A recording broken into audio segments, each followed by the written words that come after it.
Salam jumpa pendengar FM yang diberkati Tuhan. Apa kabar saudara pagi ini? Kembali kita berjumpa dalam kasih karunia Tuhan bersama saya Pendeta Juni Alosher Live. Kita menikmati hari yang baru pada pagi hari ini. Dan kita bersyukur di tengah-tengah situasi apapun yang kita hadapi, yang kita alami, yang kita rasakan, kita tetap terus terangkat hati, jiwa, dan roh kita kepada Tuhan. Menyembah dan memuliakan Tuhan di tengah-tengah situasi yang tidak ideal pada hari-hari ini. Tetap kita mengucap syukur. Karena di tengah-tengah situasi seperti inilah ujian terhadap iman kita, ujian terhadap ucapan syukur kita akan dilihat. Apakah kita tetap mengucap syukur walaupun situasi-situasi yang kita alami menjadi semakin tidak menyenangkan barangkali, tetapi satu hal yang menjadi sikap hati yang benar di hadapan Tuhan, yaitu selalu mengucap syukur. 1 Timotius 5 ayat 17, 18, 19 berkata, mengucap syukurlah senantiasa di dalam Tuhan. Sekali lagi mengucap syukurlah. Itulah kekuatan kita sebagai orang-orang percaya di tengah-tengah situasi yang sulit. Ini adalah masa-masa di mana kita terus bergantung berharap kepada Tuhan. Karena ketika kita berharap dan bergantung kepada Tuhan, kita tidak akan pernah dikecewakan. Mengapa? Karena apakah Tuhan tidak mengetahui situasi dunia pada saat sekarang ini? Saya sangat meyakini bahwa Tuhan mengetahui.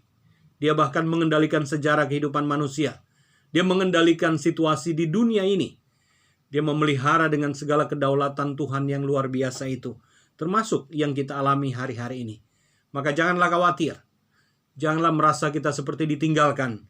Karena kita tahu bahwa Allah kita di dalam Yesus Kristus Tuhan kita adalah Allah yang peduli terhadap pergumulan-pergumulan kita sebagai manusia. Bapak Ibu Saudara sekalian, pagi ini saya ingin membahas satu bagian berkaitan dengan kepemimpinan hamba. Dalam bahasa yang lebih keren disebut servanthood leadership. Kepemimpinan yang melayani. Karena sekarang ini banyak orang yang biasanya mengejar posisi, mengejar jabatan, mengejar respek orang, mengejar hormat orang. Tetapi lain dari tokoh yang ada di dalam Alkitab, yang menjadi sentral di dalam kekristenan, yaitu pribadi Kristus. Dia memerankan, dia melakukan situasi yang berbeda, melakukan tindakan yang berbeda dari apa yang dikejar oleh manusia. Dia melakukan sikap yang barangkali hanya bisa dilakukan oleh Tuhan sendiri. Oleh karena manusia biasanya jarang melakukan itu.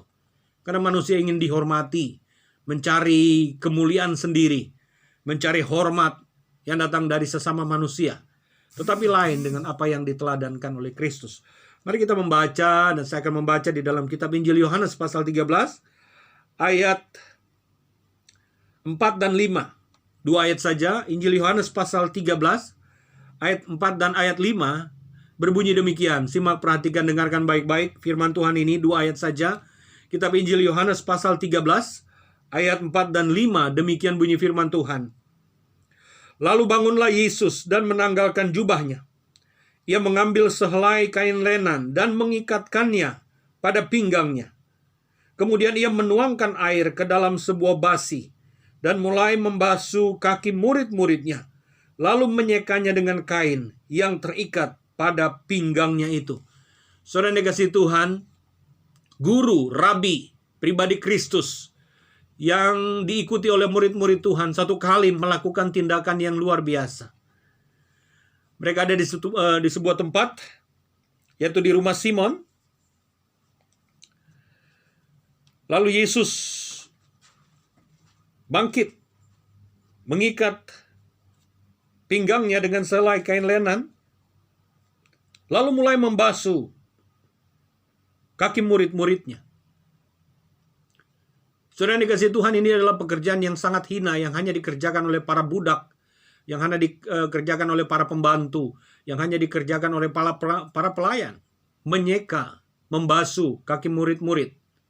Ketika mereka masuk ke rumah, biasanya di depan rumah itu ada baskom yang berisi air dan ada lap seperti serbet yang bisa dipakai untuk mencuci, membasuh kaki tamu-tamu yang masuk dalam rumah itu. Dan itu adalah pekerjaan para budak. Itu adalah pekerjaan para pelayan. Tetapi Yesus melakukan hal yang sedemikian rendah. Yesus melakukan hal yang sedemikian rendah dalam pengertian apa yang dilihat dalam strata atau status yang dilihat oleh manusia. Ayat 4 jelas berkata, lalu bangunlah Yesus dan menanggalkan jubahnya. Ia mengambil sehelai kain lenan dan mengikatnya pada pinggangnya. Kemudian ayat yang kelima, ia menuangkan air ke dalam sebuah basi dan mulai membasuh kaki murid-muridnya, lalu menyekanya dengan kain yang terikat pada pinggangnya itu. Ini adalah sebuah keteladanan yang ditunjukkan oleh pribadi Kristus. Dia bukan saja guru yang mengajar secara verbal, secara langsung dalam pembicaraan dan dalam pengajaran. Dia melakukannya sebagai sebuah contoh. Saya kira para pemimpin rohani apalagi, atau pemimpin-pemimpin publik, karena kita adalah pelayan masyarakat, maka kita harus menunjukkan teladan. Yang terbesar di antara kita adalah mereka yang melayani, bukan yang dilayani. Pribadi Kristus yang adalah Tuhan saja melakukan hal yang demikian luar biasa. Apalagi kita, khususnya para pelayan Tuhan di gereja. Kita harus lebih banyak melayani umat Tuhan, melayani orang-orang yang dipercayakan oleh Tuhan kepada kita. Bukan menjadi bos, bukan menjadi atasan yang memerintah bawahannya. Tidak demikian, Yesus melakukan sebuah tindakan yang luar biasa. Melayani, kepemimpinan yang melayani, servanthood leadership, yang ditujukan sangat jelas oleh pribadi Kristus.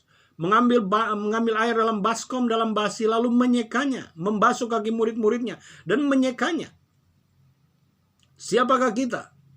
Sebagai manusia, kita tidak lebih baik daripada orang lain, apalagi daripada Tuhan. Tetapi teladan yang ditunjukkan oleh pribadi Kristus itu luar biasa. Dia betul-betul melakukan dan mengerjakan sebuah teladan yang ditunjukkan melalui perbuatan nyata, bukan teori. Bukan sesuatu yang dibicarakan, bukan sesuatu yang dikatakan saja, tapi dipraktekkan. Melayani dengan sungguh-sungguh, pembasuhan kaki murid-murid Tuhan. Ini juga mengindikasikan bahwa ada satu murid yang akan menyerahkan dia sebagai pengkhianat, yaitu Yudas Iskariot. Tetapi ini adalah sebuah simbolisasi untuk melegitimasi, mengkonfirmasi kepemimpinan yang dimiliki oleh pribadi Kristus, yaitu kepemimpinan yang melayani. Coba cek dalam hidup kita, coba periksa dalam hati kita, apakah yang sudah kita kerjakan ketika kita memimpin. Baik itu dalam skala yang kecil maupun dalam skala yang besar. Minimal memimpin keluarga kita, memimpin anak-anak kita, apakah kita sudah memiliki sikap melayani. Memimpin kelompok kecil, memimpin orang-orang yang terbatas jumlahnya, apakah kita sudah mengerjakan kepemimpinan melayani atau kepemimpinan hamba. Jangan-jangan kita bertindak seperti bos yang suruh-suruh saja. Dan orang lain kita minta untuk mendengarkan apa yang menjadi instruksi kita. Menjadi seperti atasan, pimpinan, bos, yang memberikan otoritas, menggunakan otoritas secara sewenang-wenang barangkali. Tapi ini menjadi sebuah refleksi bagi kita, menjadi sebuah daya pengingat bagi kita, menjadi warning bagi kita untuk memiliki kepemimpinan yang sungguh-sungguh bisa menjadi teladan, karena bukan saja dalam perkataan kita, tapi dalam perbuatan kita. Itu yang penting. Memimpin melalui teladan, memimpin melalui perbuatan yang nyata. Itu yang diteladankan oleh pribadi Kristus. Servanthood leadership. Saya kira dan saya berharap kita semua dapat mendengarkan ini dan dapat melakukannya dalam kehidupan kita sehari-hari. Baik, Bapak Ibu Saudara sekalian, sekarang arahkan tubuh, jiwa, dan rohmu kepada Tuhan. Kita akan akhiri dengan menerima doa berkat yang datang dari Tuhan. Kiranya berkat dari Allah Bapa, kasih karunia dari Tuhan Yesus Kristus, persekutuan, pimpinan, dan kuasa Roh Kudus menyertai dan memberkati saudara dimanapun saudara berada mulai pagi ini, bahkan sampai selama-lamanya. Haleluya. Amin. Saya Pendeta John Diallo menyampaikan salam. Tuhan memberkati. Selamat pagi. Shalom.